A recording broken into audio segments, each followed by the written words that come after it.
আসসালামু আলাইকুম। ভিডিওতে যে মাছটা দেখতেছেন এই মাছটা তো সবাই চিনেন। এই মাছটার নাম হলো পাতার ছড়া মাছ। আমাকে নদী, বিলে, খালে, বিলে সব জায়গায় এই মাছের ছড়া ছিঁড়ে।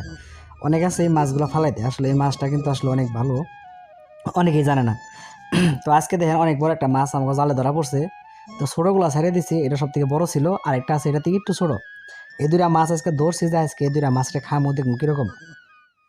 তো সেই জন্য আগে এই দুইটা মাছ ভালো করে পরিষ্কার করে ধরে নিছি, তারপর দেখেন কাটাকাটি কাজ চলতেছে।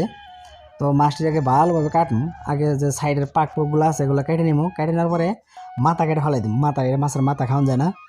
তারপর একবারে যে কুইসা মাছ আছে না, কুইসা মাছ যেভাবে ছোলায় ঠিক ওইভাবে ছোলাই নেবো। ছোলা নেওয়ার পর দেন কি একটা অবস্থা হয়েছে, দেখেন একদম চকচকা ঝকঝকা একটা বড় একটা ছোড়ো। তো এই মাছগুলো কাটলে আপনি দেখতে পারবেন একদম মনে হবো যে খাসির মাংস কেটে রাখছে, এরকম লাল টকটকা মাংস।